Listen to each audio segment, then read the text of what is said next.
What if the most sensational archaeological find of the 20th century, the discovery that was supposed to prove the historical roots of the Bible, was actually the exact opposite? What if it wasn't the confirmation of history, but the recipe book for how to invent it?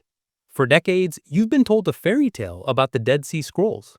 Today, we are tearing down the academic fences, ignoring the gatekeepers of history, and exposing what this ancient library actually tells us. Forget what you thought you knew. The scrolls don't prove Jesus was real. They expose the blueprint used to create mythological figures like Jesus and Paul in the first place. Let's get rational. Alright, let's set the scene. Before we get to the texts that dismantle the myths, you need the origin story, because the discovery itself sets the pattern of academic theft and control we're going to see for the next 40 years. Picture this.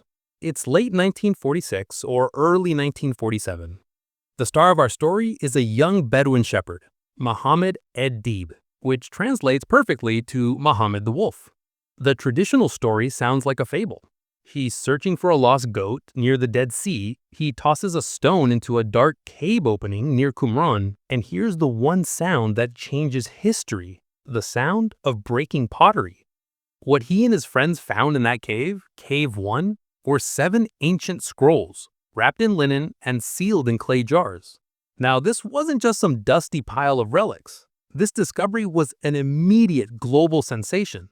These manuscripts, including the Great Isaiah Scroll, were 1,000 years older than any biblical text ever found. But this wasn't the quiet academic dig. This was an antiquities gold rush. The scrolls were immediately sold to a middleman named Kando in Bethlehem, who then sold them to 2 different buyers. One, the Syrian metropolitan, the other, a Jewish archaeologist named Eliezer Sukenik. Sukenik literally secured these manuscripts on the exact same day the UN voted to partition Palestine. The birth of a nation and the rediscovery of its most ancient library happened simultaneously. But here's the twist. That sensational discovery immediately transitioned into decades of secrecy. Right from the start, this priceless treasure wasn't shared, it was hoarded. The scrolls were locked up in a back room in Jerusalem called the Scrollery, and the small self-selected team put them into what can only be described as an intellectual quarantine. This wasn't an accident. This was a scandal.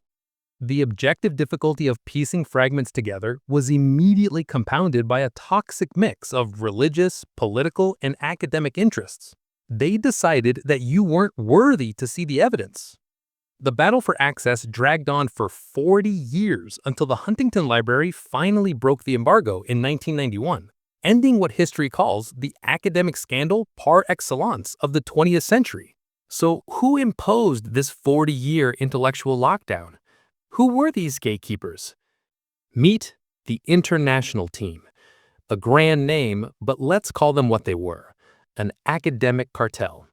This small group, never more than a dozen men, was formed in the 1950s to handle the thousands of fragments coming out of Cave 4. The head of this project?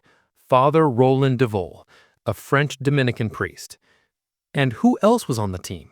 Surprise, surprise, mostly other men of the cloth.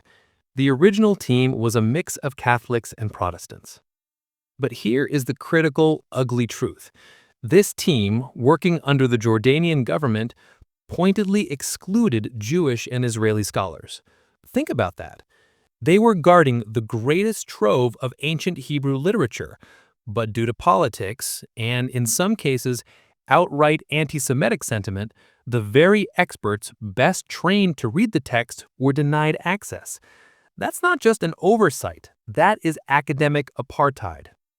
So what did this small, homogeneous group do for 4 decades? They kept the material locked up, acting like intellectual misers. They hoarded the scrolls as currency to enrich their own careers. They didn't just delay publication, they refused access, passing priceless fragments only to their own graduate students to ensure their safe interpretations endured. When one editor died, he simply bequeathed his access rights to his student, like some feudal lord. So, what's the motive? From a rationalist perspective, it's simple: control. The texts that held the most precious information, the non-biblical sectarian writings, were kept most firmly under lock and key. This monopoly, whether conscious or not, was driven by one imperative: maintain the theological consensus. By delaying the release of documents that detailed figures like the teacher of righteousness, the blueprint for Jesus, as we'll see, they protected the fictional claims of uniqueness surrounding foundational religious myths. This whole saga reeks of deliberate obstruction, and when you obstruct, you breed conspiracy. We've established the scandal. A small, overwhelmingly Catholic editorial team grabbed the Dead Sea Scrolls and locked them away for decades. Now, what happens when powerful people hoard a treasure that might rewrite human history? You get conspiracy, you get uproar. And honestly, the conspiracy theorists weren't that far off. The public naturally wondered, why else would these documents be kept secret for so long? The most explosive rumor was that a Vatican-backed conspiracy was deliberately suppressing texts that would undermine Christianity or even demolish the entire edifice of Christian teaching. The delay wasn't an accident. It was a breeding ground for suspicion. The scandal erupted out of academic journals and into the tabloids. You had the Weekly World News running covers on it. But even reputable outlets like the New York Times and Time magazine were fanning the flames, pontificating on scholarly ethics and ancient messianism. Enter our story's bulldog, Herschel Shanks.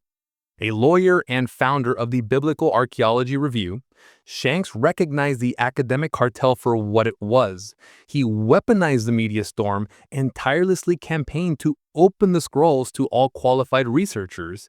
He and other critics argued the insiders wanted to drip out bit by bit their goodies to maintain their scholarly power.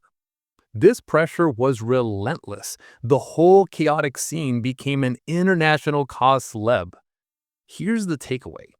The establishment's deliberate obstruction, whether motivated by theological fear or simple academic greed, created a vacuum, and in that vacuum, the public immediately suspected the truth. The gatekeepers were hiding something. The pressure was on. The academic fortress built by the international team finally collapsed in the fall of 1991. It happened in two brilliant acts of defiance. The computer reconstruction. First, Professor Benzion Wacholder and his student Martin Abegg used a computer to reverse engineer the text. They got their hands on a secret concordance, basically an index of all the words in the unpublished scrolls, and used it to reconstruct the hidden documents. The library's defiance. Weeks later, the Huntington Library in California, which had a photographic set of the scrolls for safekeeping, announced unilaterally that it would open its archive to all scholars. The dam broke. The monopoly was over. Now, here is the pivot. Once the photos were free, the debate shifted from access to interpretation. The establishment scholars to this day will tell you, oh, it was just bureaucratic inertia. It wasn't a plot. That is a smokescreen. Regardless of whether they were actively trying to protect the Pope, their actions served a far greater institutional imperative. They had to protect the consensus. The real motive, the true resistance, was a highly political move to suppress radical, revisionist interpretations. They had to suppress any interpretation that made figures like Jesus look, well, unoriginal. The establishment's obsession was to protect this fictional history of singularity. So, how do you control a bombshell after it's already gone public? You don't hide it. You reframe it. You build a narrative fence around it. Enter the Essene Hypothesis. The establishment's narrative fence is called the Essene Hypothesis. This is the official story you're still taught in universities and see in sanitized documentaries. When the scrolls were first discovered, scholars quickly decided they must belong to a single, isolated, pre-Christian, ascetic sect known as the Essenes. Why? because the ancient writer Pliny the Elder mentioned a group of Essenes living in isolation near the Dead Sea, right around Qumran. This theory is the ultimate academic containment strategy. It's the perfect intellectual quarantine, designed to safely cordon off any inconvenient influence the scrolls might have. It works in two ways. Chronological safety. By defining the Essenes as a sect that flourished before Christianity, roughly 150 BCE to 70 CE, all their radical ideas, the persecuted leader, the fiery dualism, conveniently existed and were snuffed out before Jesus supposedly showed up. The scrolls are relegated to merely being valuable background material. Ideological containment. The theory defines the Qumran community as a weird, tiny, marginal clique by painting them as isolated, celibate monks who were separate from the rest of Israel. The establishment could dismiss their explosive, revolutionary ideas as sterile and irrelevant to the grand narrative of history. This identification remains the most widely adopted view, but it is a fragile, circular, and deeply flawed theory. Here's the problem with the prevailing Essene hypothesis. It's built on viciously circular logic. It works like this. Scholars ask, how do we know what's in the scrolls? They answer, we'll read what ancient authors like Josephus said about the Essenes. Then they ask, how do we know what Josephus really meant? They answer, we'll read what's in the scrolls. It's an intellectual echo chamber. They use Josephus to define the scrolls, then use the scrolls to define Josephus, creating an unbreakable fictional loop. Any differences between the ancient descriptions and the texts? Just ignore them. But the real embarrassment for this theory comes from the ground itself. The archaeology throws shade on the whole idea. The Essenes, as described by Pliny, had no women and were celibate. So why did early excavators find the skeletons of women and children in the Qumran cemetery? This discovery immediately casts serious doubt on the prevailing monastic model. Furthermore, texts found in the caves, like the Damascus document, describe sectarians who were married and did have children living in regular towns.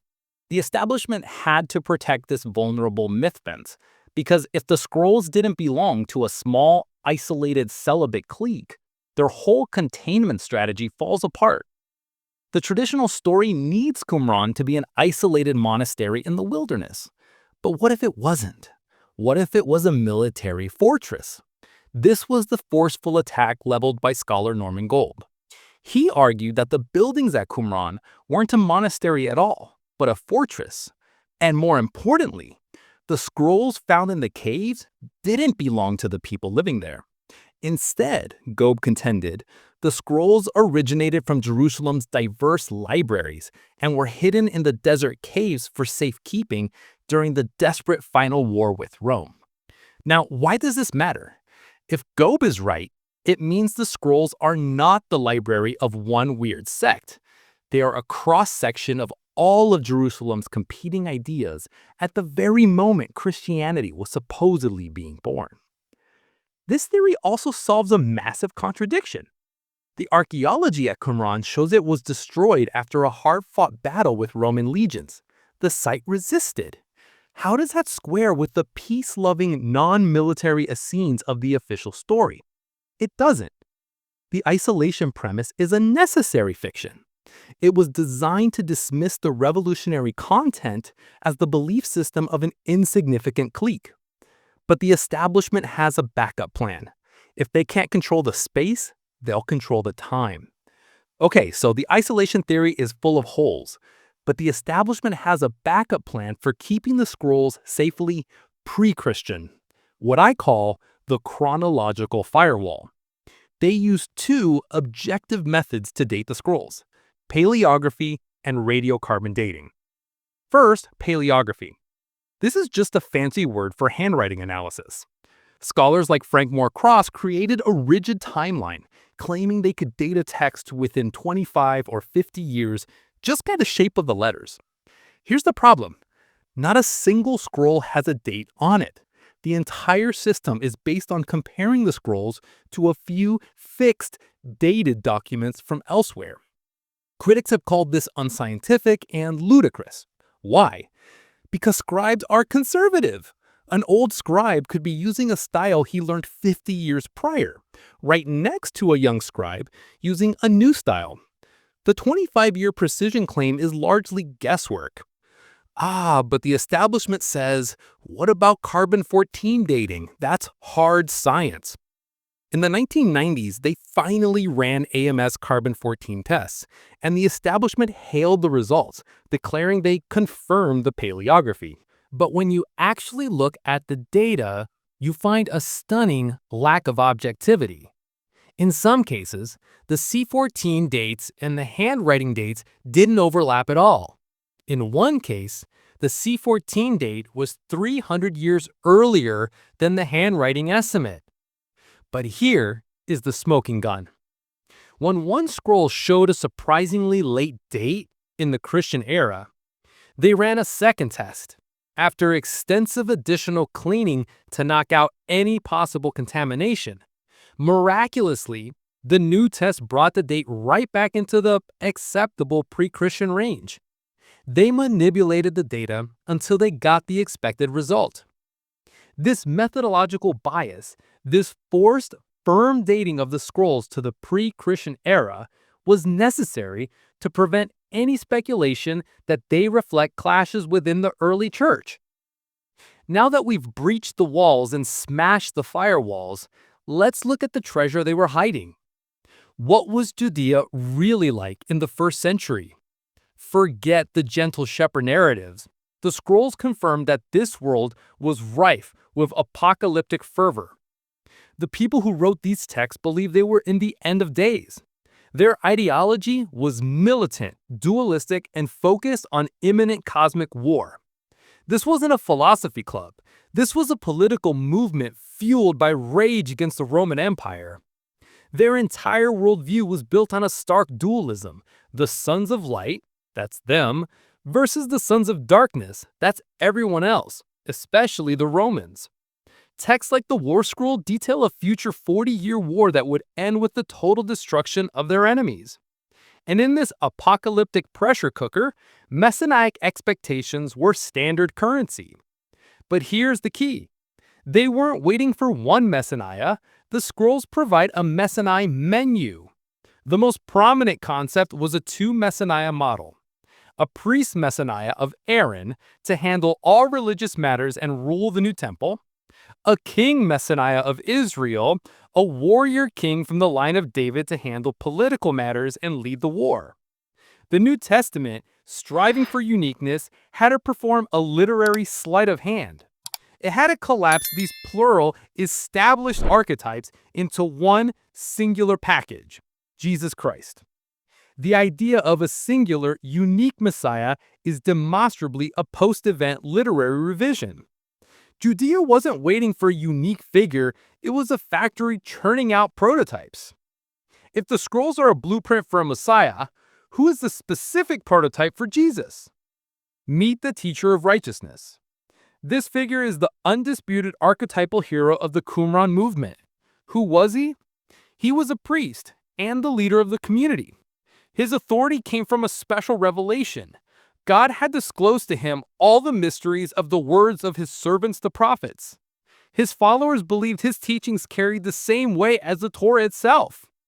And this teacher was the star of a classic literary drama, a drama of persecution that mirrors the later Christian myth perfectly. Here's the cast of characters. The hero, the teacher of righteousness, the chosen one whose followers were saved by their steadfast loyalty to the teacher of righteousness. The villain, the wicked priest, the corrupt establishment figure, the arch-enemy who betrayed the laws for wealth and power. The antagonist, the man of lies, a traitor who came from within the community and defected, leading people astray with false interpretations. The texts detail the persecution. The wicked priest pursued the teacher to his place of exile and even sought to put him to death. The rationalist reality is this: the core story, the righteous leader chosen by God, revealing hidden truths, and suffering persecution from the corrupt established priesthood was a pre-existing archetype. This is why the establishment locked the scrolls up. The teacher of righteousness was the exact prototype of Jesus. The historical Jesus is simply a late theological adaptation of this founding myth. Now we hit the landmine. The one thing they insist is unique: the crucifixion. Guess what? Even that idea was already in circulation. Early radical critics of the scroll cartel, like John Allegro, went public in the 1950s with an explosive claim. He had found texts describing the Qumran community as worshiping a crucified Messiah who they believed would return in glory. Allegro argued that the teacher of righteousness was this Messiah and that he was crucified by the wicked priest. He concluded that there was no historical person named Jesus Christ, but rather that the Jesus of the Gospels was an adaptation of the teacher of righteousness. The institutional backlash was immediate and fierce. The other editors on the international team literally wrote a public letter to the New York Times denying Allegro's claims, desperate to calm the fears of the Roman Catholics of America. To be fair, Allegro's specific reading of one key fragment, 4Q285, is now heavily disputed. Most scholars believe the text actually says the Messiah will put his enemies to death, not be put to death himself. But here's the rationalist pivot. It doesn't matter if the teacher of righteousness was literally crucified. The point is that the idea, the story of a persecuted, martyred spiritual leader whose followers gained salvation through their loyalty to the teacher of righteousness was already a pre-existing archetype. The ideological raw material was already there. The blueprint doesn't stop with Jesus. To complete the takedown, we have to look at the next two most famous founders of Christianity, James and Paul. And guess what? Their entire dramatic conflict, the core struggle that supposedly launched the new religion, was just a replay of existing factional disputes found right here in the Dead Sea Scrolls. The mythicist argument championed by scholars like Robert Eisenman suggests the entire early church narrative is just a recasting of the conflicts in the scrolls. James as the teacher reborn. First, James the Just, the supposed brother of Jesus. His movement was characterized by a rigorous adherence to the law. His title, the Just or the Righteous, Zadik, is the exact parallel to the Qumran leader, the teacher of righteousness, Moreh HaZedek. Both were law-zealous leaders of sectarian groups, and both were famously persecuted by the corrupt high priest, Paul, as the man of lies. Now the villain, Paul. The New Testament drama is all about the fight between James's law-zealous faction and Paul's law-free mission. The scrolls provide the perfect pre-existing character for Paul, the man of lies. This was the internal adversary, the traitor who opposed the teacher of righteousness, specifically on, wait for it, matters of religious law. The whole New Testament drama, the great birth of Christianity, is just a sequel to an ideological war that was already happening. The figures of James and Paul are political constructs used to justify competing ideologies. So let's put the final piece of the puzzle together. The scrolls show us a complex plural world. They expected multiple messiahs, most often a priestly messiah and a royal messiah. So how did we get one Jesus? Theological editing. The New Testament writers performed a mythological sleight of hand. They synthesized this rich plural tradition into one unique composite figure. Conflation of roles. Jesus becomes the perfect package. He is the priest, the prophet, and the king. Theological reframing. They stripped the Messiah of his political, revolutionary, anti-Roman rage. The militant warrior who was supposed to overthrow the empire was transformed into an apolitical, otherworldly savior who atones for the sins of men. The idea of a singular, unique Messiah is demonstrably a post-event literary revision. You expected a miracle, the scrolls show us the ingredients and the recipe used to cook it up. So why? Why the cover-up? Why the 40-year academic scandal? Why the Essene containment strategy and the chronological firewalls?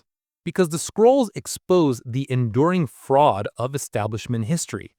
The scrolls give us the raw, unedited political Jewish character of the era. That mindset was militant, dualistic, and violently apocalyptic, focused on overthrowing the idolatrous invaders from across the sea, the Romans. So where did that revolutionary spirit go? The traditions that survived the War of 70 CE, Rabbinic Judaism and Christianity, survived for one reason. They abandoned that violent political messianism. They chose accommodation with the imperial power. Rabbinic Judaism reframed the Messiah as a harmless slogan and focused on prayer in synagogues. Pauline Christianity became an ideological inversion of the original movement. It stripped the Messiah of his anti-Roman demands and focused on loving your oppressors. This apolitical Christ was so successful that in less than 300 years, the Church and the Roman Empire were officially joined. The cross, the symbol of Roman torture, replaced the emperor's eagle on the legionary battle standards, becoming the legitimation for Roman power. The establishment had to hide the scroll's true content to protect this fictional history of singularity. They had to launder the militant, revolutionary origins of their own faith. We've journeyed through decades of suppression, demolished the containment strategies, and revealed the scrolls as a messianic incubator that provided the ready-made archetypes for later religious founders. So what does this mountainous pile of evidence demand of us now? It demands a simple adherence to evidentialism. On one side, we have thousands of contemporary, unrevised fragments from first-century Judea, showing a complex world of plural messiahs, persecuted teacher archetypes, and militant apocalyptic rage. On the other side, as primary historical evidence for the purported founders, Jesus, Paul, and James, what do we have? We have zero. The New Testament itself is notoriously unreliable, a document that, as one critic put it, would not stand for 2 minutes in a court of law. The rational conclusion is clear. The historical existence of figures like Jesus and Paul is utterly unnecessary to explain the documents we now possess. These foundational figures are entirely intentional literary and political constructs, repurposed archetypes, or, as the evidence shows, fictional, self-serving fables. My mandate is to look at the evidence and reject the firewalls imposed by those with vested interests. If you're tired of the fables and want to follow the evidence, make sure you subscribe to the Rational Farid, leave a review, and share this video. The establishment relies on your silence. I rely on your skepticism. Until next time, stay rational.